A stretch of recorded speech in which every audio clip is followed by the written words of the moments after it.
Hello everyone, welcome back to the podcast where today we're going to be reacting to all the fallout from the Europa League final as Tottenham Hotspur beat Manchester United 1-0 in Bilbao to win their first trophy in 17 years. Toby, what did you make of the game last night? How did you think it went as a contest? Yeah, when it started and in the build up and sort of the atmosphere, and I thought, okay, this could be a really open game. We could really see some goals. And I felt like that in the first 10 minutes. It felt pretty end to end. It didn't feel like either team looked particularly nervous or they were going to really sit back. And I thought, okay, this is maybe going to be a game we were expecting of two teams go out who and just really attack. And that maybe lasted about 15 or 20 minutes, I would say. And then it started to drift into what you would expect from such a big game and such a big final where both teams maybe not taking too many risks and sitting back and sort of drifted into maybe what we expect from these big games and these big finals. But was it still carried by the occasion? Yeah, I think it probably was. It was still one that I watched all the way through, and even if the football itself wasn't particularly the most exciting, I definitely wouldn't say I was bored throughout any of it. No, I completely agree. I don't think it was the best final in terms of footballing quality, but I thought actually the opposite of you. For the first 10 15 minutes, because it was so end to end, I thought that actually meant that the players were nervous because I think it was a game of really of hot potato in that opening few minutes. And I think both teams were so scared to make a mistake that they were worried about passing out from the back and trying to build up play slowly in case they got dispossessed and made an error that forced to a shot or a goal early on. That actually, I think that caused that anxiety went into the players, and that's what meant that there was an end to end 10 to 15 minutes and then they set into the rhythm. So that's a very interesting perspective you had on it. I think, you could argue both ways, and I think you could probably be right. Obviously, Tottenham Hotspur won. It was the goal by Brennan Johnson, or you could say it was an own goal by Luke Shaw. I'm still not entirely sure. I think it probably was an own goal by Luke Shaw, but I think Brennan Johnson will happily be taking that one. Scored a lot of goals this season, scored a lot of important goals for Tottenham. I think he's maybe 18 in all competitions this season, much more than I thought he had scored when I looked at the stat. How impressed were you with Brennan Johnson, but any particular player for both Spurs or Man United in this game? I think that was probably actually a big issue with the game, is that it didn't feel like there was a standout player, a player of true quality who was really picking that game up by the scruff of its neck. I think Johnson, had some good play in that first sort of 5-10 minutes, and the goal did well to take that. I think he did get a little touch on it at the end as after it came on shore. I think it might have almost been spinning on to the post, and he got a little flick on it, which I think just put it in. So it was good reactions from him to do so. Man United, a few players with some good moments. I think Garnacho looked okay. He looked well when he came on, a little spark in there. Mason Mount, I think, had a few sort of good touches and things like that. But besides that, to be honest, the best players on the pitch by the end were probably the Spurs' defensive players in that second half, which is something that we certainly wouldn't have expected going into this game, knowing how Postecoglou and Spurs play. This was almost like the opposite, wasn't it? That second half especially was almost the complete opposite of what we expect from Postecoglou and Spurs. It is, and that's why I think that second half was so interesting to watch, because you had one manager in Postecoglou who, you could argue, completely abandoned all of his principles for the sake of getting the result in that game. And then on the other hand, you had Ruben Amorim, who stuck by his principles, and potentially that's what led to his team losing and maybe cost them the game.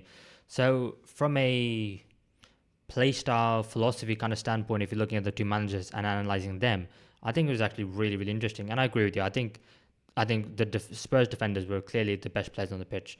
Romero, I mean, he became the villain of the piece, getting into arguments with Harry Maguire, and I think that actually worked well in terms of antagonising the Man United players and distracting them from the task at hand of actually trying to score a goal and getting them involved in scraps. Although Mickey van der Ven, his clearance off the line at one point from that Rasmus Højlund header, I mean, how he did not pull a hamstring considering his hamstrings are made out of cheese, I do not know, but he defended actually well. Poro, Udogie, great defensively, great in forward, like you said. I thought Basuma and Bentancur in front of that defence had really good games as well. And yeah, I think they took their moment, whether you were as lucky or not, and that's what it's all about. It's getting over the line in this game. And Ange Postecoglou said he always wins things in his second season, and he's done it. He's proved everyone wrong, and you have to just take your hat off and applaud him because he has done it and he deserves the credit for it. Yeah, and I think it's been a bit weird today that, like, I wouldn't say Postecoglou's been getting any stick for sort of that change in principle and that change in play style, but it feels like, I think I've seen a few people say, oh, why hasn't he done this earlier? They would be having a better season, blah, blah, blah, all of this. But this is a one-off game, and I think it was definitely the right move to change it for this game. In a final, you do have to be a little bit more sensible, but it doesn't mean that I think his play style doesn't work. I think you can see last season when they had that fantastic start to the season, they were playing really well with it. It was working really well. And it can work. It can work in a whole season. It's just this season they have been poor and a lot of injuries. A lot of issues for Spurs, which I'm sure we'll come on to. But yeah, in that game last night, like you said, Romero and Van der Ven, I think, were absolutely fantastic. And especially Romero to play in that role, sitting deeper. Seems to get a lot of stick in terms of people saying he's rash and he jumps into challenges. And again, I think that probably comes hand in hand with the play style at Spurs that they're used to. Whereas last night, when you were sitting back, you could see how good of a defender he is and why he's so highly rated by Spurs fans. And I think a lot of people who maybe had question marks over Romero and his defensive ability, just watch that game last night and you'll see why he is probably one of the best defenders in the league. Yeah, and that's why he's won a World Cup. That's why he's now won a Europa League, and that's also why he's been linked with a side like Atletico Madrid, who are renowned for being incredibly well-drilled defensively. And you're not a bad defender if Diego Simeone wants you at your club. So, yeah, I thought for me he was my man of the match. Actually, I thought he did phenomenally well. I think another player I just want to give a shout out to, I think, is Vicario, because there was potentially a narrative that I was exploring to see before the game about, oh, let's see if this could maybe happen and if there's anything I could talk about. It didn't really happen in the game. But talking about the two goalkeepers, Onana and Vicario, both dreadful seasons. I think that's probably fair to say. Both not on the top of the game, low in confidence at the moment. And I was thinking maybe one of the goalkeepers will end up making a mistake that will lead to their side losing the game. But actually, you could argue it is Vicario with a save very close to the end from Luke Shaw, which ended up saving his side because he didn't have a whole lot to do in the entire game. He tried to come out for a couple of shots and he didn't get near them. He ended up parrying some of them being a little bit difficult. But in the end, when the crucial moment appeared, he made the same for his team and kept them in it at 1-0. I think that was like the 85th minute or something. And if that went in, who knows what would have happened then. Man United on the ascendancy, Spurs on the back foot. Spurs, especially with Ange Postecoglou, deciding very early on in that second half that they were going to go defensive. They were going to clear the lines. And if it didn't work, everyone would have gone, that is way too early to be clearing the ball and just playing for the 1-0 win. But it worked out. And I think that's what it's all about in these finals. Like you said, Tobes, it's about getting over the line, getting the win. And if you do that, who cares? It is this season, and especially with the Europa League, now getting Champions League, it is a get-out-of-jail-free card for all the crap that we've seen in the league so far this season. But if you don't win it, and if you're Man United, then everything now is going to be under the microscope, as it is. Yeah, and like you said, in that second half, you could tell, I think, from the start that Spurs were going to be sitting back. And it felt like at that point, okay, United have maybe 15, 20 minutes before it's going to be very, very difficult to score. And I think very, very difficult for their key players to really do anything, especially in those wide areas. I think we saw that after about the 60, 65th minute mark when sort of Garnacho was introduced as well. He just had about 3 or 4 players around him the whole time. And it really felt like United did not do well enough in those first 15, 20 minutes of that second half to really put pressure on before Spurs were able to fully sit back and fully defend that lead. Because when you get to those last 15, 20 minutes of the game, you either need a couple, I would say, amazing world-class creators to get anything that's going to struggle. When they've got 11 men basically sat behind the ball, you need a few players who are going to be able to pick out. And it felt like in this instance, it was waiting for Bruno Fernandes to do something. Unfortunately, he wasn't able to. And did that highlight that maybe United's game plan wasn't good? Did it highlight maybe that their squad isn't quite good enough to really sort of break down when a team's sitting back like that? I think maybe it was probably a combination of both. But it was, yeah, that second half especially was, it must have been nervy to watch it as a Spurs fan, but I would also feel like it didn't really feel like at any point that United were going to score, and it didn't really feel like they made a super clear-cut chance. Yeah, they never really got loads of chances in a short period of time and like really built up the momentum and the pressure. And I was also thinking they had nobody in the box at sometimes, and sometimes it was only Xerxes in the last 20 minutes when he came on, who I thought did okay for Højlund, who, I mean, maybe we can talk about Højlund, who just, it's not working out for Man United and him at the moment. But I think they didn't, I mean, again, Harry Maguire is the centre-back who's now going up front and playing up front, and he even said pre-game that he didn't want to get to a situation where he was going to be playing as a striker because that means that something's gone wrong, and it had at that point. And I don't know. I think you're right. Amad Diallo was so far out wide. He was struggling to get balls into the box. And when they did, it was always onto a Spurs head because they were just clearing everything.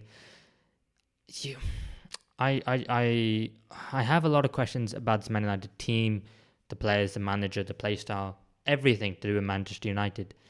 But I'm also haven't really learned anything new. If anything, I've maybe written off some players, which I was kind of on the fence about before, but I've not. I think they were good enough to be in the final and win it, but the fact that they didn't now just raises more questions, and I don't know really where to go with this Man United side and these players about how do you go about fixing it, because can you fix it? How big is the rebuild? Is it even achievable in one summer? And the other questions that we've asked previously of Manchester United. So is anything going to change? Short term, maybe, but the big question is long term. Who really knows? And I certainly don't. Yeah, I think that's a really good point, that it's maybe just underlined the issues that United have had all season, and maybe that second half wasn't a surprise at all, to be honest.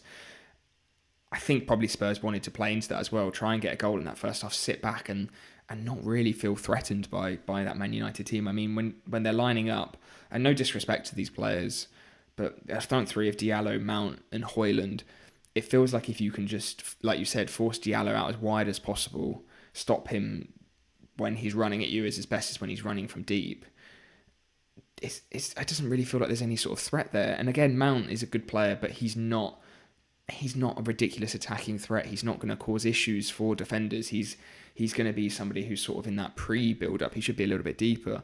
And somebody like Højlund, if he's not getting any direct service into him and you're sitting deep, he's not the sort of player who's going to pick up that ball and create something themselves. And that's an issue I think United have had all season, is when they haven't had Bruno Fernandes, who has been playing fantastic all season and didn't have a bad game last night, but just didn't really do anything spectacular that was needed, then United are really struggling. I mean, they've only got 42 goals in the league all season. They've really struggled to create and to score.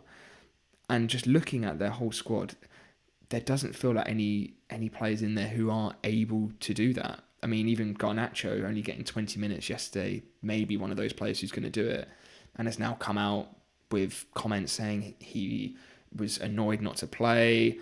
It's probably likely that I think he might go in the summer as well, with rumours linked to Chelsea. I'm not sure, without having a big summer, how United are really gonna change anything for next season. Yeah, and that's the thing, because you're gonna now lose in the Europa League final. You're not gonna get the revenue. You're not gonna be in the Champions League to attract the players. So a lot of these players might have to stay. And I think on the game, I think the right hand side of Man United in that first half was a lot better than the left hand side, because Diallo was the one who looked like he was going to be the most dangerous. At one point he had a shot from the right hand side of the box which flashed across the goal, and he had Udogie facing the wrong way, and I thought to myself, he needs to be careful. Maybe one of the midfielders needs to come out and help out Udogie.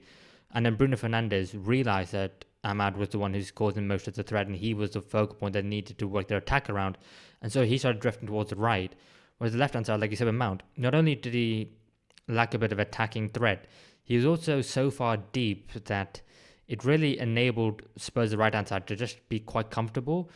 And sometimes when United were doing well on the right-hand side, they'd quickly switch it over to Dorgu on the left. But Dorgu, being a young player, quite inexperienced, he couldn't get the ball out of his feet quickly enough. And then when he did, he didn't put a good good delivery into the box to cause any threat to the Spurs centre-backs. And so I thought it was just a bit tame, and it just felt like everything Man United had, Spurs could deal with. And that's the issue about, it's just a blunt attack, really. I mean, if you did a combined 11 about the Spurs and Man United teams going into the final, you still would have had a lot of the Spurs players, probably 7 or 8 in that 11, and you definitely would not have had any Man United attacker apart from Bruno Fernandes. So him playing in that midfield, not an issue with it. But as soon as you figure out how the first half is going, with Spurs with their robust midfield, because they have injuries to Madison, Kulusevski and Bergvall, they had to play Sarr, Basuma and Bentancur. They are not a creative midfield three. They are a very robust, hard-working, willing to put in the shift in midfield three. And then they completely nullify Bruno Fernandes, despite the fact that, yes, he didn't have a good game himself. But I thought that Spurs midfield contributed to that as well, which then meant that I really wanted Ugarte to come on in that game to try and support Casemiro, and then maybe put Bruno Fernandes further up instead of Mason Mount. But I think there were some personnel issues in this game. I think that Garnacho probably should have started. I think maybe his comments after the game were wrong and the way he's gone about it, but I think he was right in what he said. I just don't like the way he said it. So I think the team selection was wrong probably from the off. Yeah, and that's a funny thing with United in the system at the moment. I think we spoke about this in a previous episode, that it's difficult at the moment trying to put some of these United players into Amorim's position, and I think things are still sort of being sussed out, like in terms of Diallo. He obviously, when he came into the side originally and was playing really well, he was starting as a wing back, and I think maybe that suited him a little bit better. But then obviously on the other side you've got Patrick Dorgu. Do you want two players who are probably more wingers than fullbacks, you would say? I think Dorgu is probably a pretty natural wing back. But then it's the players in front of them as well. If you've got these two players who really like being wide and driving it up from deep, you probably need players, like you said, who are a little bit more central in terms of Bruno Fernandes playing in probably one of those 10 roles. And maybe that's why Garnacho doesn't quite fit into that. But then with this lineup that they had last night, you've got Diallo, who is better out wide. You've got Mount, who is more narrow, which I think probably would work in terms of Mount and Dorgu maybe being as a combination. But then, like I said, Mount dropping too deep. It just feels like it's a little bit all over the place at the moment. And not only I don't think the personnel selection was probably right, I even think potentially for a lot of the personnel that were selected, they just weren't quite in the right positions. Yeah, I agree on that. But also, I do have a little bit of sympathy in the fact that what else is Ruben Amorim meant to do? Because what else can he do? Yeah, exactly. And I suppose this is what I touched on earlier. It's about Ange Postecoglou sacrifices some of his philosophies and the style of play to win the game. Should Ruben Amorim have done the same? It's easy to ask that question in hindsight because it didn't work out and they lost the final. But obviously, early on in that second half, when it became clear that Spurs were just going to be defending and just trying to see out a 1-0 win, Dorgu did push up a lot more up on the left-hand side. Luke Shaw did drift over to the wide position, so it did look more like a conventional 4. But then should he maybe have made the changes earlier? I mean, some of the changes, they're like for like. Xerxes for Højlund, Garnacho for Mount on the left-hand side, Dalla for Mazraoui. Only at the end where it's mainly for Dorgu does it seem like you're actually going for it. So, I don't know, maybe I thought Luke Shaw had quite a bad game, actually. I thought that defensively he wasn't quite there. Maybe it's fitness. Maybe the injuries have finally taken his toll and he's not the same player we think he is. But I did think to myself, maybe we could take him out. Maybe we could move Yara from right centre-back to left centre-back. Move Mazraoui from right wing-back to right-back. If Diallo is already keeping that width so high up on that right-hand side, maybe move him to wing-back and then put Garnacho on with Mount, or then put in Ugarte in midfield and move Bruno Fernandes up. I just thought that the substitutions were wrong. And they were too late. 71 minutes, Ruben Amorim decides to make his first substitution, the double substitution of Xerxes and Garnacho. Yeah. Personnel not fitting the system not working at this moment in time, the players not being good enough. And I think you also have to say the managers made a few mistakes as well. I think overall, Man United definitely deserved to lose the game, despite the fact that more shots, more possession. Spurs were, you could argue, in control of the game. Yeah, and even looking at those stats, I mean, United had 4 big chances to Spurs' 1, 16 shots from United to Spurs' only having 3. But the quality of the chances that United made were just so low. I mean, you're looking at, in terms of shots and XG, you're looking at an average of around 0.06 XG per shot, whereas with Spurs, I think the goal that they scored was 0.8 XG. So they created that one really good chance, took it. That's what you need in a final sometimes. And in that second half, yeah, when the United weren't making anything in the first 10, 15 minutes, I just thought they're not going to score here, because that was the time when Spurs were probably most vulnerable. Not that they were particularly, but once they got into that rhythm, sitting back, looked good, solid shape, United just weren't able to make anything of note. And I think the only chance they had, like you said, was that Van de Ven clearance off the line that actually came from a Vicario mistake of him dropping the ball and Højlund heading it over him. Is an amazing clearance, did really well. But again, it was just a sort of a hoofed ball into the box or a cross in, and a Spurs mistake that gave United that chance. So, yeah, I'm not. I think I'm not too sure what this United game plan was. It did feel like they wanted to dominate possession. They did even in the first half when things were 0-0. But again, at that point, I wasn't.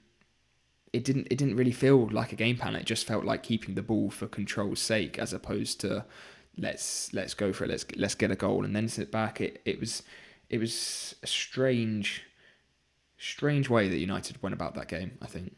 And this is the issue, because it's all great having your system, your philosophies. And I think actually football is in a bit of a transition period, and there's a little bit of a shift at the moment, because for a while it's been about your tactics, for your philosophies, and sticking to them no matter what. I think now people are like, yeah, that's great, and it might help you get the job. In the interview, might sound great. It sounds great to the fans, but when you're not scoring goals and you're not winning games of football, who cares? Honestly, I think that fans now are becoming more and more disgruntled.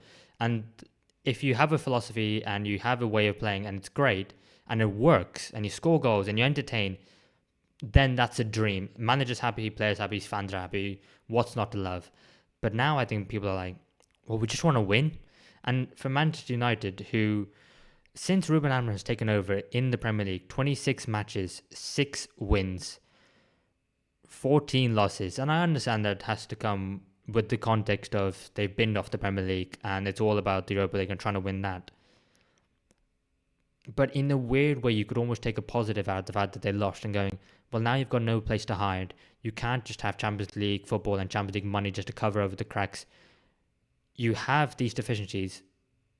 Sit here, be in rock bottom, and figure it out, and figure out how you're going to get yourself out of this place. Because sometimes you need to hit rock bottom before you're able to rebuild, reinvest, and go again.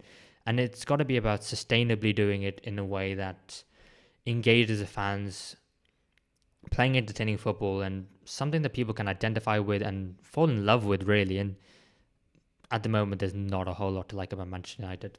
Yeah, and I think that's been a tale of Man United's football in the last sort of 6, 7, 8 years, in terms of how they have still been sort of clinging around onto those positions at some points, looking at sort of 6th, 7th, 8th in the league, where maybe it feels like, oh, we're not that far off. A couple signings, maybe a little bit more luck, a few less injuries, and we'll be back in the Champions League, back to where we should be, back to winning trophies. Whereas I think now this season, like you said, it's like, okay, we need a lot of work to get back up there. We're not close to being one of the top sides in the country anymore, and a big rebuild is needed, and a big rebuild that's given time, a long-term rebuild is really, really needed for Man United, and it's been brewing for a while. And like you said, maybe this loss and this lack of Champions League football is going to be a bit of a wake-up call for United. And I think in terms of the result last night, it was probably good that it went that way. It feels like United do need a longer term rebuild as opposed to Spurs, because I think Spurs, their squad, like you said, their squad is better. We've seen that the Postecoglou system with Spurs can work, and maybe this season was a bit more of a blip as opposed to real red flags in their team. And I think this win will probably do Spurs a lot more good than it would maybe if it was United who end up winning. And I think maybe if United win, it would have just papered over those cracks, like you said, a little bit. Interesting. Do you think that Postecoglou should remain in the job then? Because by the way you're talking, it sounds like you do think he should. I think you said it in the week in terms of it. You think there's a good chance that he's still going to be sacked, and there is no way he is going to be sacked. I think this summer, I would be so surprised. I think the outcry and the outrage from the fans would be so strong, just because he has won that trophy and he has won that European trophy for Spurs. I think it would reflect really badly on the club that when they do finally win a trophy, they do reflect the manager. I think it makes them look like a team that doesn't win trophies, which they have been, and now they're not, and they shouldn't step back into that pattern. He certainly needs to pick up the league form, and I think he will probably still be under a lot of pressure at the start of next season, but I think he'll have a good few games, I think, to fix that. I think maybe until Christmas would be sort of maybe the judgment point, but I think this trophy has bought him a little bit more time. And as bad as they have been this season, again, I'm saying with United, they need that long-term rebuild. I think Spurs, I don't know, because that's the thing with the league. It's normally the other way around, isn't it, with managers, where they could be doing okay in the league, but get knocked out in all the cups, and then you could sack them. But with it being the league, and obviously so many games in the league and them doing badly, it's not really reactionary to then sack him. It's almost like the opposite, this one, which is why it feels so weird. But yeah, I'd be so surprised if they do. And personally, I don't think they should. I think Spurs could, not saying they will, I think they could be a lot better next season without sacking him, personally. So I agree. I don't think they should sack Ange Postecoglou after they won the Europa League. And my reason for that is because I think we have seen a different Tottenham in the Europa League. I think not only in this game, in the final, I think also the away leg against Frankfurt, I thought we saw a very similar performance where they defended really, really well. And the reason why I want to separate the Europa League from the Premier League is because, like you said, the first 10 games of last season, I have seen moments in matches and some individual matches where I have seen that kind of football again throughout the course of the last 2 years, but never for a consistent run. And we're getting to the point now where it was 2 years ago that I'd run a 10 games at the beginning of last season, which is why I'm probably not as not positive. That's not what I'm trying to say. I am still positive on Spurs in general and Postecoglou, but okay, I'm probably not as certain of the fact that they should keep him or they shouldn't keep him, just because I think I'm more on the fence about it, based on what you've said, just because of the fact that it has been so long removed since that amazing run that to recreate that now seems like a long time ago. However, I think they can recreate that, but it's not with the same style of football that was played in that moment. And that's why I think the Europa League run is so important, because can you get a perfect medium? I mean, Barcelona play with an incredibly high line. They've won the La Liga this year. They won the Copa del Rey. They got to the semi-finals of the Champions League. So like things like the high line, it can work. But Postecoglou doesn't have the players who are available and fit enough to make it work. So I think there is a happy medium which they can get results and they can do well.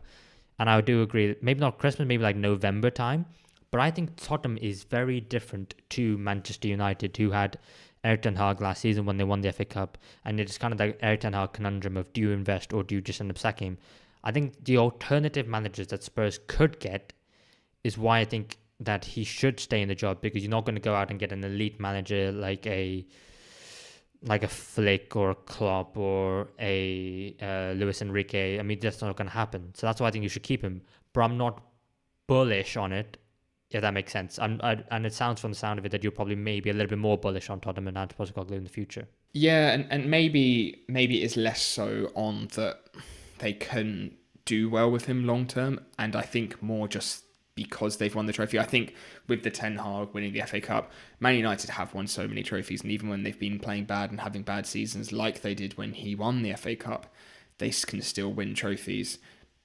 So sacking a manager after they've won a trophy for Man United isn't a bad mentality, I think, for the club to have, where I think for Spurs specifically, their fans, how long they've sort of waited for a major trophy, I think for them to sack their manager after winning a trophy, I think is not the right mindset for the direction that Spurs need to be heading in.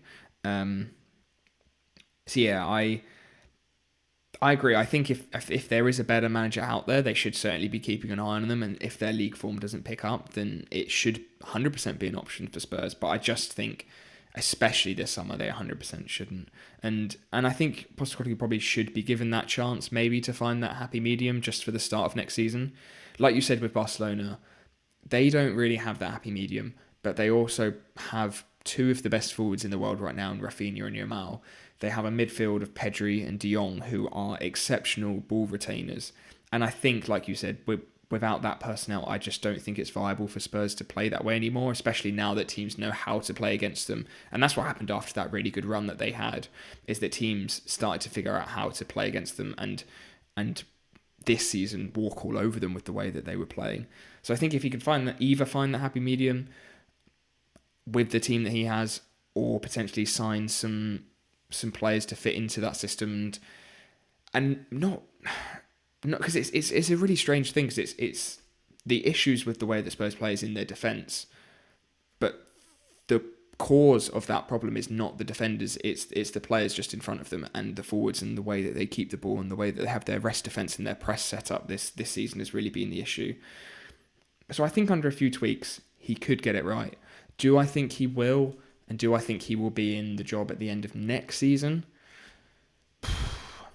I wouldn't put any money on it. And I think if a good manager becomes available, Spurs could pick it up.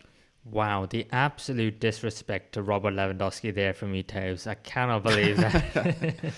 He's been injured. He's been injured at the back end of this season, and they've still been playing ridiculously well, even with Ferran Torres up front, who has turned on the form as well. So.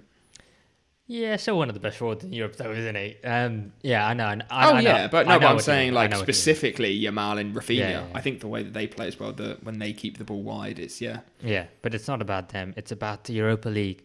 So, I'll ask the question then.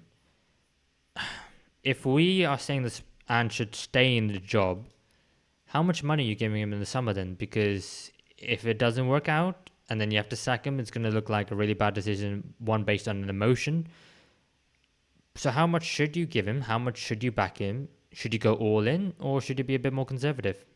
Yeah, that's what's such a funny thing. I think that was why probably Ten Hag got sacked in the end, wasn't he? Because they thought, you're not going to be a long term. We need a big summer, but we don't want to give that big summer to you, basically. That's a good point. It's something that I didn't think about when we're talking about whether Postecoglou should stay or go. I think it'll be somewhere in the middle. I don't think he'll have a massive backing, because I think it's a risk if they do have that big backing and they don't get the Champions League football next season and they don't qualify for it they don't finish in the position to qualify for it next season. It could be a massive risk. Okay, let me ask you this then, mate. Okay, because I was also thinking about it myself when I asked you, and I was struggling as well. So let's go to what do they actually need in their team, or maybe their squad? Because I think they definitely need a number 6, right? Yep. Yeah. Yep. That'd be top of the list for me. Yeah. Do they need to? What else do they need? Do they? They need a winger as well. They need a winger. I think. Yeah, I think they've got okay squad players in sort of like Johnson, and I think Son will still be there. Kulusevski as well, I think, is good enough to sort of have as one of those as a starting winger. I think they need somebody who, and again, it's a big risk if they go for it, but a really, really good quality winger, hopefully trying to get one of the best young talents in Europe is what they need. And somebody, I think with that, they could invest into that, because I think even if Postecoglou goes, if it's a winger, basically every manager's playing with wingers these days. They definitely need some Mickey van der Ven cover, someone with actual pace in that back line. I think Danzo's good. I think they maybe need a little bit more than Danzo. Who knows what's going to happen to Dragic after his ACL injury. Do they need a better goalkeeper than Vicario? I don't think so. I don't think that's a priority, because again, like in that first season he was really, really good. He's a great shot stopper, and when he's on form, he's very good. His playing at the back is good enough as well, I think. No, to be honest, that wouldn't be top of my list. I don't think. I think it would be. So we're not saying they need much then, are we? Not masses. I think because you could say they could probably do with 2 midfielders. I think probably in there, if they're going to be playing a 4-3-3, I think they could do with a 6 and an 8 potentially. Especially with Bentancur's injury record, it's not great. But yeah, I think realistically, a 6, a left winger, and like you said, it's some defensive cover as well. And Maybe a Solanke that backup. could be, yeah, and that could be a big window. That's Mm, the thing, that could be a big window depending what sort of players they sign. yeah. And I think with those sorts of players, they need to sign some big names there, because if they're just signing players who are slightly cheaper in those positions, are they really going to be going straight into that team and be upgrades? I'm not too sure. Well, that's the question that's come on to. Now that we've actually talked about it out loud and gone, here are the positions, here's what they maybe need. Do we think Andrew's going to get that backing? Maybe. It's going to be, if he stays, it's going to be iffy backing, isn't it? It's not going to be 100%. And then it's Yeah. like, well, even though he won the Europa League, you're setting him for failure anyway. Yeah. So let me ask you then, finally, before we move on to Man United and their massive rebuild. If every team in the Premier League had no injuries and were playing to the best of their ability, where do this Spurs side finish in the Premier League next season? At their best, I think they could be in and around probably where you're looking like 5th, 6th. I think they are in and around there. I think when they're playing at their best, they're sort of at a level with Chelsea or Villa at the moment.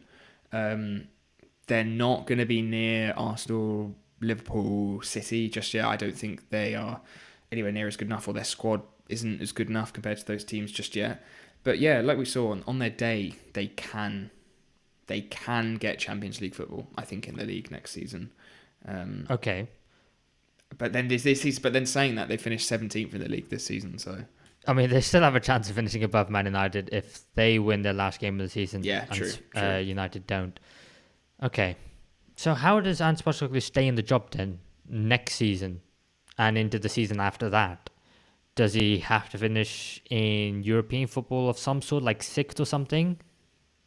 Because I think that's probably where he has to finish next season if he wants a job even longer than that. But if he doesn't get any Europe at all next season, then I think he's gone, no matter what, right?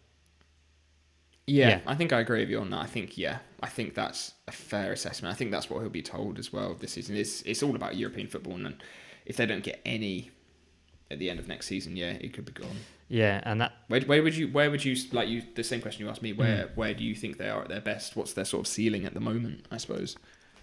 I agree completely. Not near the top 3 of Liverpool, Man City, and Arsenal. Are they as good? I tell you what, I really, really like Newcastle. That Newcastle starting 11. Yeah, same. That Newcastle starting 11 was that Spurs starting 11. I think I'm probably taking the Newcastle one, I'll be honest. And considering if they do get Champions League football, if they do invest the squad, I think, yeah, I'm not sure. On a good day, they could be Newcastle. But on a good day, they could also be Chelsea, Aston Villa. I think they are a top 10 Premier League side.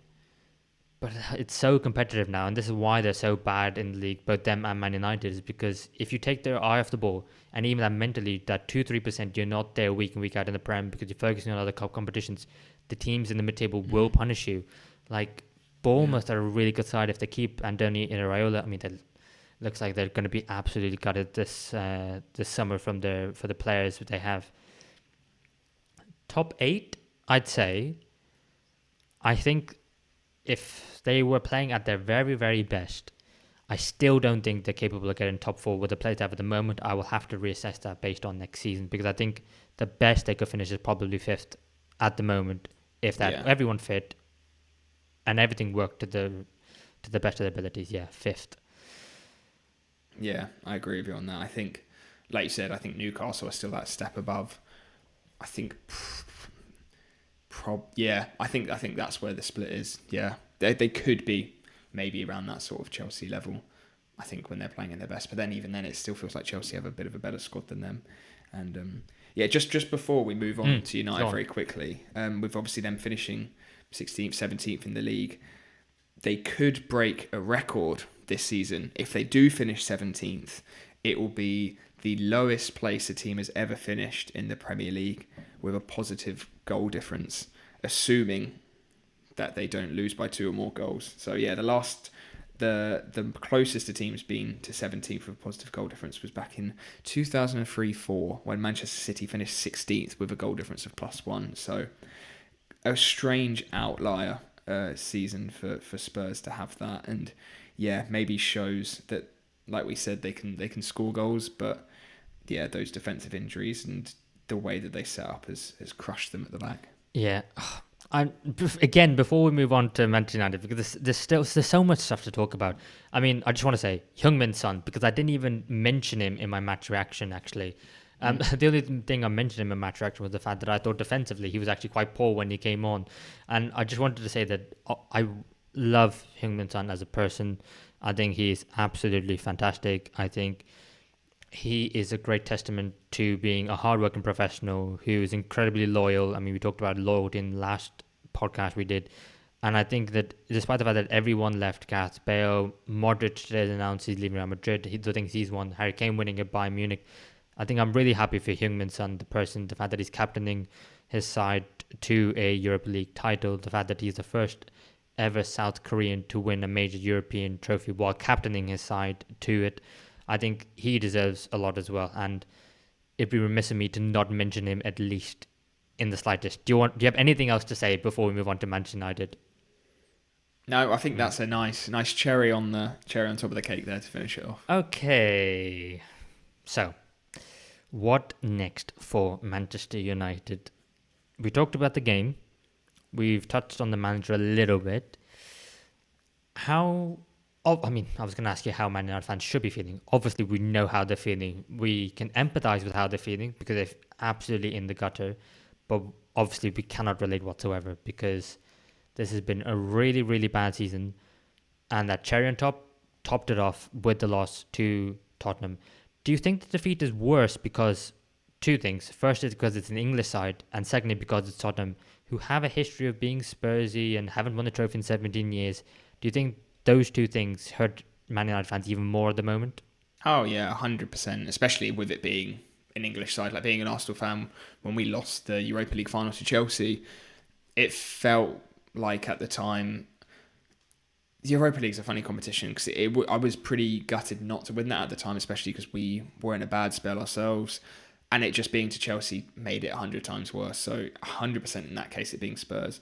And I definitely think in terms of, like you said, Spurs having a recent history of not winning trophies, United still winning trophies when playing bad, that maybe that feeling that you're playing Manchester United, you're playing the Manchester United, that fear maybe has gone, and that game is a reflection of this. And I think that could really, really sting the fans that Man United, yeah, they're still one of, if not the biggest football club in the world, but maybe that fear factor in other sides has gone, and going to Old Trafford is not a scary place to go to anymore with the way that United are playing, with the way that the atmosphere can be when they're playing badly.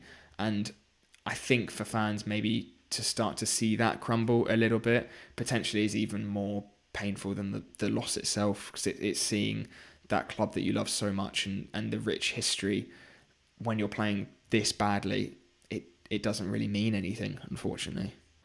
The only reason you should be scared going to Old Trafford is if you're one of the Manchester United players, because honestly, I don't know what kind of reception they're going to get in the last game of the season, because they haven't won there since like February or something, and Aston Villa will really, really want to get themselves into the Champions League places, and so they will be going for it. They'll be working their socks off. They'll be pressing and harrying, and if you do get a response from Manchester United players, then the fans will be like, well, why weren't you doing this before? Why weren't you doing this in midweek in the final?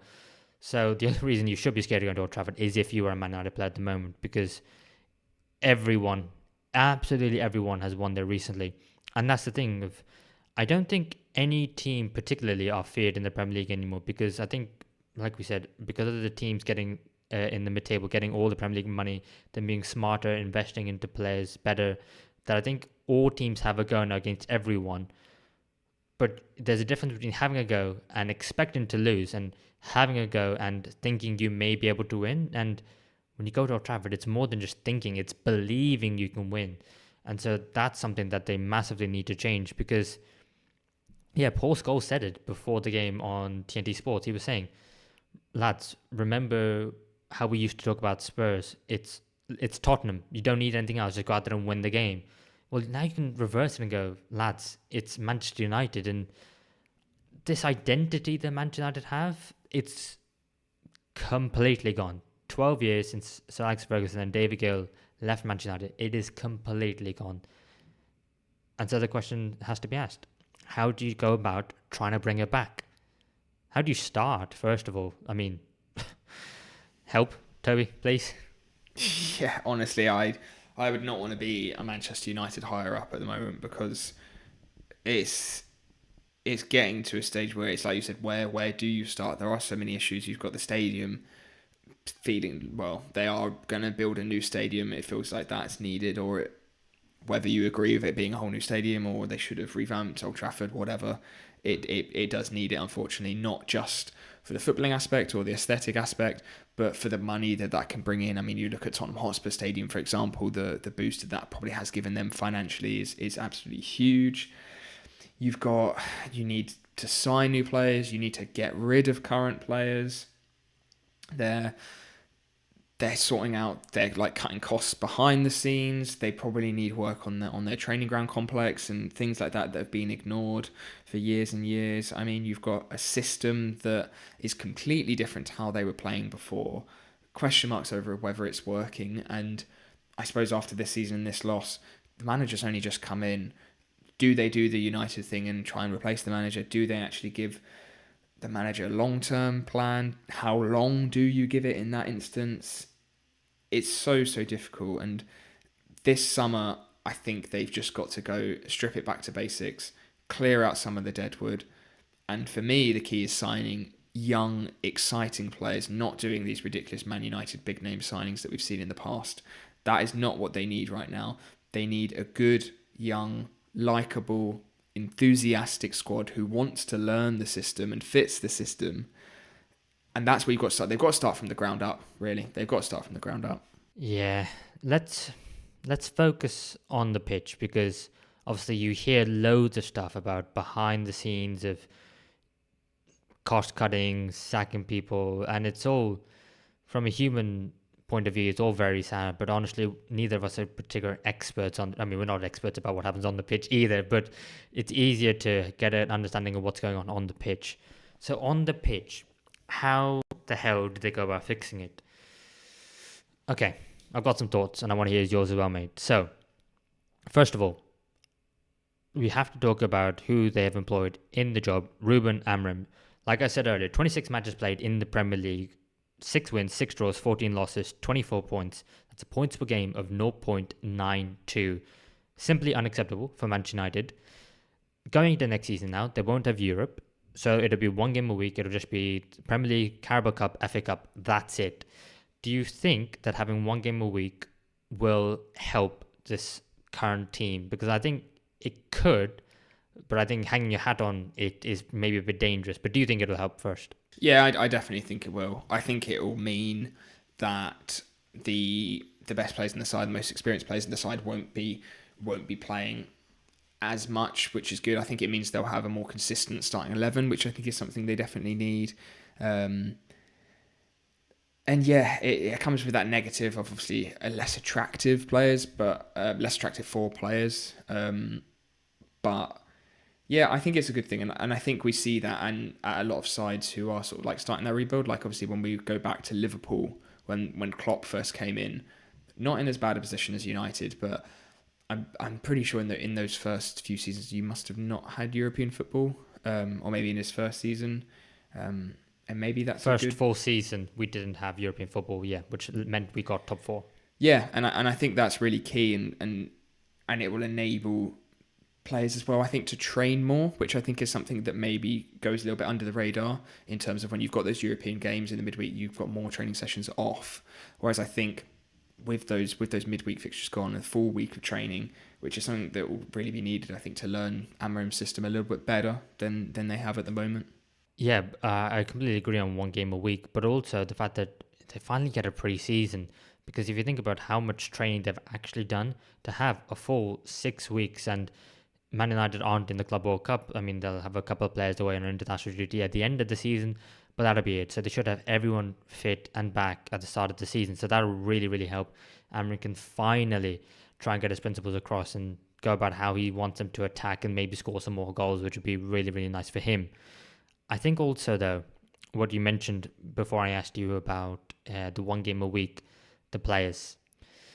How many of them are actually good enough? And now that they haven't got Champions League football, they haven't got the money that comes with it, who can they actually attract? How many of these players should be at the club next season? So many questions. I mean, the 4 players who are out of contract this summer: Tom Heaton, third choice goalkeeper. You have Victor Lindelof, centre back. You have Christian Eriksen, midfielder. And there was one more which I've conveniently forgotten. Never mind, he'll come to me. Do you think they should let all these players go? Yeah, I don't think any of those are going to be rushing to sign.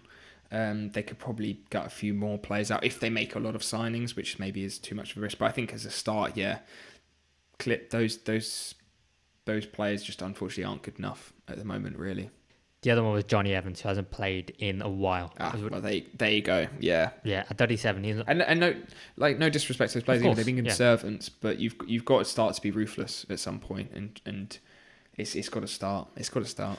Yeah, of course. I mean, I think Johnny Evans as well could do a decent job in the right team in the Premier League. You could argue he was doing okay for Man United at certain points. Yeah. But not only that, I guess in terms of players that they recruit, part of me just wants to see them not sign anyone and just work with what they have and go, you've spent so much on these players, you've still got £300 million that you need to still spend and give to clubs for players that you already own, that I want to see you just get the best out of, like Erasmus Højlund. Do you think the players here are capable, I guess, of what is the question, of getting Man United in the top 4 if Ruben Amorim could keep them all fit and got the best out of them? Is that likely? I think probably half of the players you could do that with. I mean, you're looking at players like the young players, really, and the stand-up players. I mean, you're looking at Yoro, Diallo, Dorgu, Fernandez, Garnacho, Mainu, Dallo. I think all of those sorts of players, I think, can really work and will be good enough. And I think those sort of core players are 100% good enough, I think, to still be in that starting 11 even next season. It just feels like there's a few little gaps in there. They're maybe being plugged with a player like Mateus Cunha. I think is a great signing. I think he's a really, really good player, and I think alongside Dorgu is the first signing where it feels like, okay, he is a Amorim signing in that he really fits into that system, in that role behind the striker. So I'm really excited to see him there next season. A few of the other players, I'm not too sure on. Not too sure. What do you make of it, and what do you make of Cunha as well? Well, I'll come to Cunha first. And I think that after watching that, if I'm Mateus Cunha and I'm his agent, I'm going, right, you're 100% sure you want to go to Manchester United, yeah? Because if you're not, I mean, I'm sure there are going to be other suitors, especially since you've got a release clause. I think the fact that he wants to go is maybe says something about his character, how highly he rates himself, that he probably thinks he could do something and fix United. And I think he's a fantastic player. I think a lot of I think Liverpool, Arsenal, Man City, top 3 best teams in the Premier League, I think they would happily have him in their squads. And I think the fact that Man United are going to get him, so a team who are going to be finishing 16th in the Premier League, maybe even 17th, depending on the weekend results. I think if they get that deal over the line, because it's not official, we haven't got the here we go yet, but if they do, great signing. In terms of who else, I'm not sure. No, I'm not sure. I've said that twice now. I am convinced that this is a good player, but I'm not convinced he's the right player for Manchester United, and that's obviously Liam Delap. I think he's great talent, great potential ahead of him. But have you seen Joshua Zirkzee? Have you seen Rasmus Højlund? Have you seen Man United strikers the last few years? They don't create enough chances. They don't score enough goals. Does he really want to go? I mean, if you're him and you're thinking to yourself, maybe I'm not sure. I mean, just before the game even kicked off, they're thinking about Gyökeres and Ryan Cherky were getting linked and they're like, oh, they're very close. If they won the final, I could see it happening. But now that they haven't, I'm like, I think they need to change their approach to transfers, if I'm being completely honest. Forget the name and just go with who do we think is going to improve us. And don't spend ridiculous amounts on transfer fees. Don't spend ridiculous amounts on wages. I mean, they need to cut their wages. I mean, Casemiro is on way too much. Mason Mount is on way too much. I mean, they need to get rid of Rashford, Anthony, Sancho, who are all out on loan. It is absolutely massive. Is it too much to say that this is the most important transfer window they've ever had? It felt like we said that the last few seasons, whereas I think now it it actually means it. I think it really, really is. It's never been this bad. It can't be this bad again next season. Otherwise, who knows what's going to happen? Um, yeah, it is their biggest window, and that's a really difficult one because it's going to be their toughest window as well. I think because of all the points you just said. Yeah. Um. I mean, I didn't answer your question earlier about which players I think are good enough. I don't think Onana is good enough. I mean, I'm looking at the squad here. Fredrickson, Heaven, Amas, all youngsters. Not an issue. Keep him in the squad. Lenny Yoro, I think, will be good enough. I like Mateus de Ligt. I like Mazraoui. I like Martinez. I think at 32, I'll be selling Harry Maguire. I'll be getting rid of Diego Dallo. I don't think he suits the wing back system. You keep Collier. You keep Dorgu. I mean, get rid of Ericsson. Keep Dallo. But I'm looking at some of these youngsters. I mean, Mainu and who's the one? Garnacho were obviously linked with moves away to Chelsea in the winter transfer window in January. I mean, you probably want to keep them because they're the young players who can help you improve. But for PSR reasons, you might have to sell them. Plus, the fact that like Fernandes, there's a rumored 120 million pound bid coming from Al Hilal in Saudi Arabia. Do you take that? I mean, there's an argument to be made that Man United could be relegated without him, and they definitely wouldn't have made the final with him. Do you take that offer of 120 million? I mean, yeah, maybe. Yeah, there's a few comments from Fernandes where he said he basically has no interest of going, and he really does want to stay. 120 million pounds. How much more can you get? No, I think they. I know it sounds crazy, but I think they can't. I don't think they should take that. Really? No, yeah, it sounds. I'm normally like cash into it. Firstly, I don't actually think Man United need the money. They don't. I think all this penny pinching behind the scenes is nonsense when you see how much money Man United actually make. And he is the one player in there who's passionate. And I think if you lose that, it's going to be an even tougher job as building that team morale without him in there. I think it's not just how good of a player he is and maybe his age and how long he would have left in that season, how much money it is. I just think it sounds crazy, it sounds really corny, but sometimes players are maybe worth a little bit more than the money and what they look like on the pitch, if that makes sense. Yeah, it makes sense, but I still think 103 million is absolutely bonkers, especially considering how the Saudi league works. They could pay that all up front, and then more than anything, that goes towards paying off the 300 million pounds you already owe. Say you got rid of Fernandes for 120, and then you also got 40 million for Rashford. You got the 25 from Chelsea if they go ahead with their obligation to buy. Who knows what you can get for Anthony? All of a sudden, you're kind of looking at like at least 200 million. That player debt is almost completely gone. And then you're forcing other players to have to step up. I think the issue is they need to cut the wages more than anything else, I think. I mean, they need to restructure the entire wage just based on if they don't get Europe at all. And they will never do that because it'd always be like, no, we need to get back. Is it bonkers to say they need to start acting like a slightly smaller club? Not, I don't mean this in a bad way, and I know it'll come across like I'm a Liverpool fan, I'm rubbing salt into the wounds, but do they need to be incredibly sensible and go, we need to just account for not being in the Champions League, not being in Europe, and we need to buy players who are actually going to be of good age, good value, who can then potentially sell on. And I don't know if maybe because they've hit rock bottom, maybe this would be something that Man United fans might actually look and go, okay, that's what we need to do. But will they? I don't know. I just don't think they're the right decision makers in the boardroom level.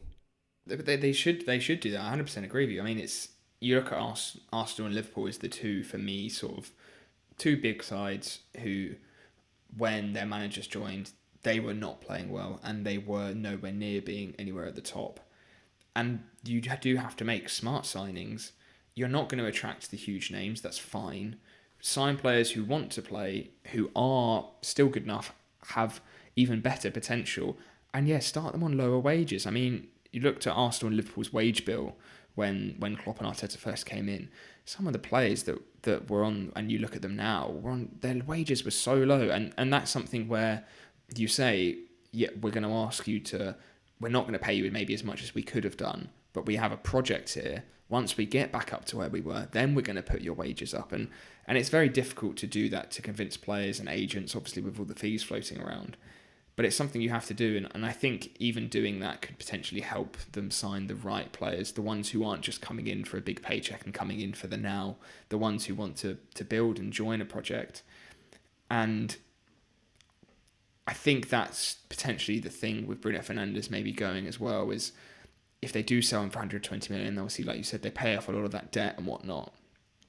Who then can come in and make an impact instantly? Because I think the way that they do need to sign these players is not necessarily for the instant impact, but they do need to still keep a few of their players who are like of good quality for now, so that it's not too long of a rebuild, if that makes sense as well. You can make a compelling argument either way, and I think it's honestly such a fascinating like football manager or FIFA career mode to make.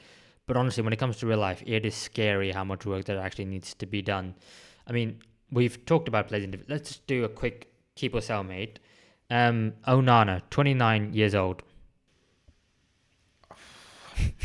I think he gets overhated, but I think actually the second half of the season he has been pretty poor. I would go keep. I would go sell. I'm not going to do some of the fringe players. Let's do some of the main players. Lisandro Martinez, 27. Keep, yeah, 100%. He'll make a big difference back next season. Mazraoui, 27. Keep as a squad player. Mateus de Ligt, 25. Yeah, keep. Yeah, I agree with everyone so far, apart from I would sell Onana. Harry Maguire, 32. Sell. Yeah, I would sell as well. Dalot, 26. I like Dalot. I would keep unless a good offer comes in, because I think he could work. They could make him work.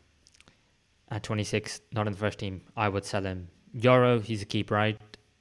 Yeah, 100%. Yeah. Luke Shaw? Sell. Yeah, he's got to be moved on. I would sell. High wages, not fit often enough. Lindelof is leaving. Evans is leaving. Ugarte. This one's annoying because I like him. I don't love him. New signing. Same position as Dalot for me. Sell if a good offer.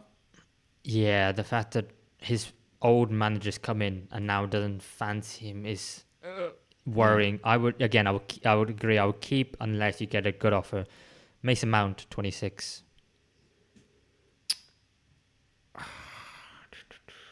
Sell. I would also sell. Not fit enough. Amad Diallo, definitely keep, right? Yeah, definitely. Kobe Mainu? Keep. I think for him, I would probably be looking elsewhere. I think he's still so good. I think he's got such good quality. I would keep, and I would try and get him working in that side. Started in the Euros for England this time last year, and where he is now. I mean, yes, he's a young player, but yeah, I would keep. But Amorim needs to find a way to get him into his team, I think. Casemiro, 33. Sell. The wages again, ridiculous. Yeah, we already talked about Fernandes. Alejandro Garnacho.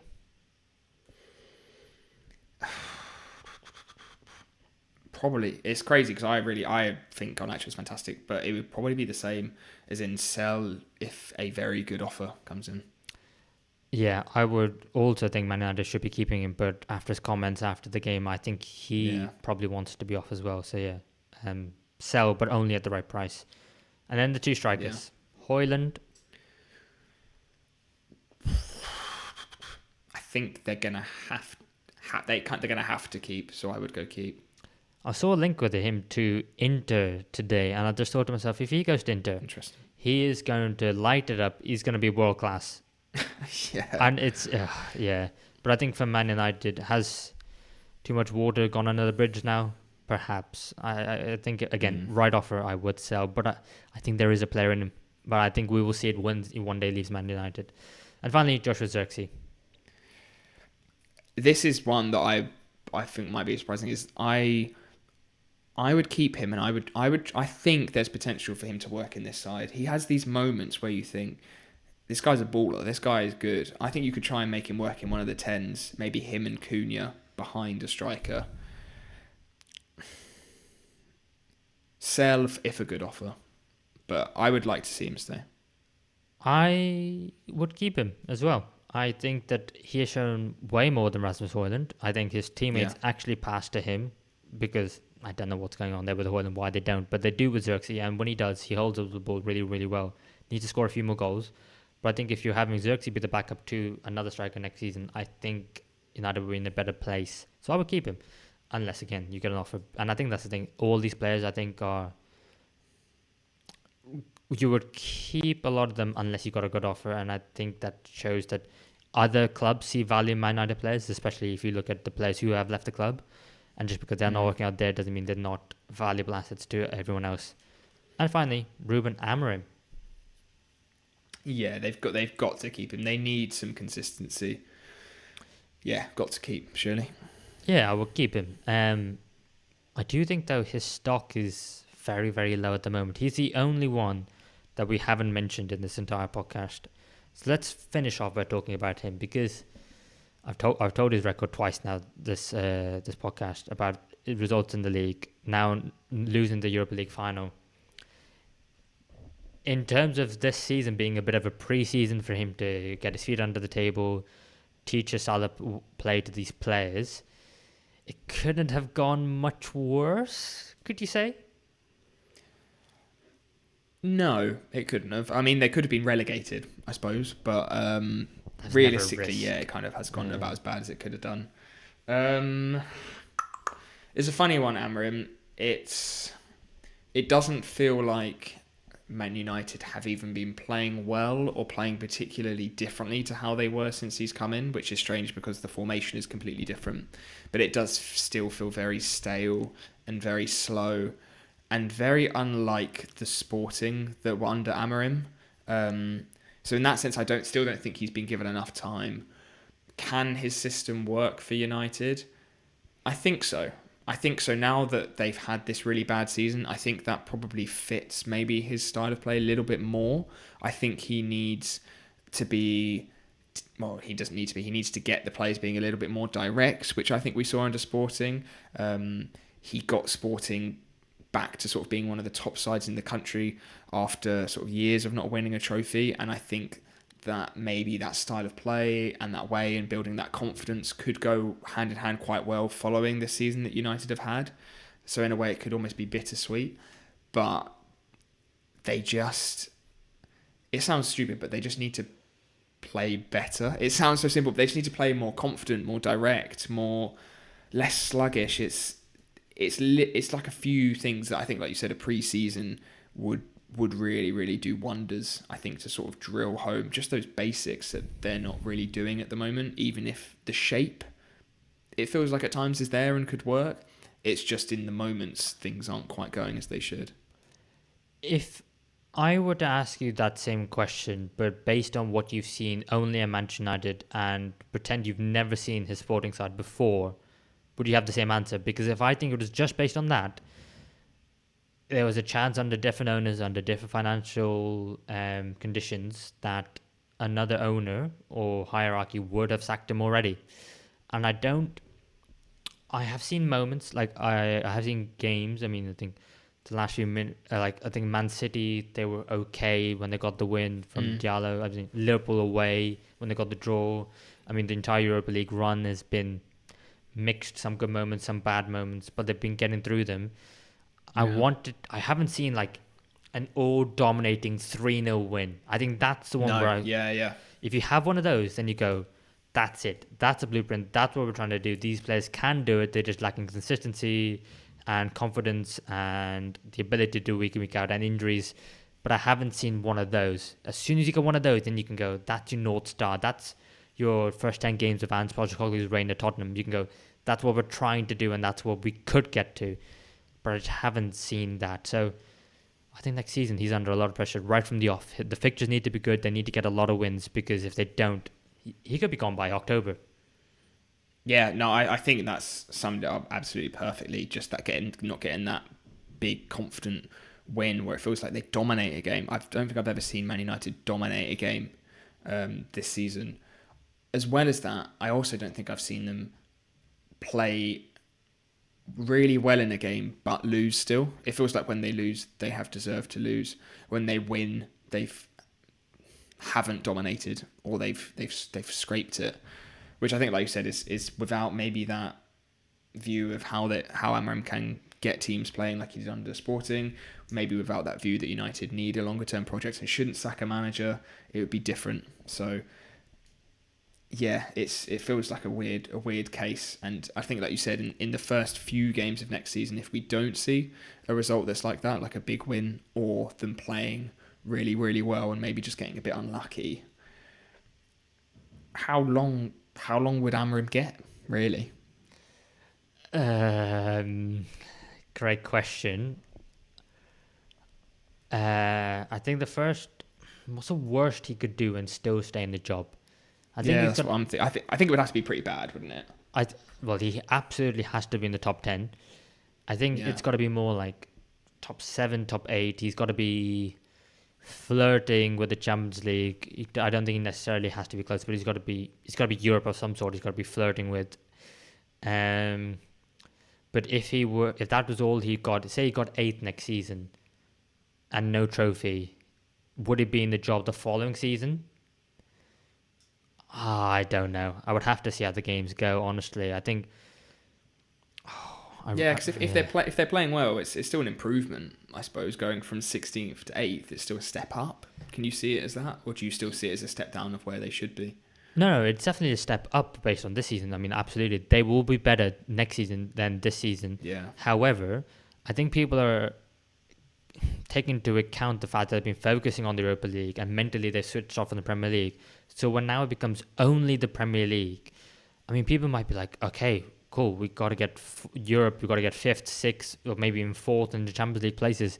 And if they don't do that, then be like, okay, well, now you've got no excuses. Say the injuries aren't there next season and they've got a full fit squad, one game a week, the pressure will mount up. And yeah, I think maybe 7th is the worst that Amorim could do and still be in the job come the following season, 26-27. So I don't know though. I don't know how they sustain it long term, because even if they get, like, say, Champions League football next season, great. Are they going to win the Champions League? No. Will the extra fixtures then mount up and then mean that they have more injury issues and Salzburg won't work and they'll drop back down? Yeah, possibly. So I really, really don't know, if I'm being completely honest. And I think that's the issue. No one can see the light at the end of the tunnel, and that's the worry for all Man United fans. Yeah, and in that instance, I suppose we've just got to be thankful that we're not higher ups at Manchester United and don't have to be in this nice little crisis situation that they find themselves in. Yeah. Lastly, do you think it is the hardest job in world football to be manager of Man United right now? Yeah, I think it probably is. Yeah. I can't think of anywhere worse at the moment, really, in terms of the pressure and the pressure and the results, really, and how different they are. Yeah, I would agree in terms of your starting point when you enter the job to where the expectations of where you need to be.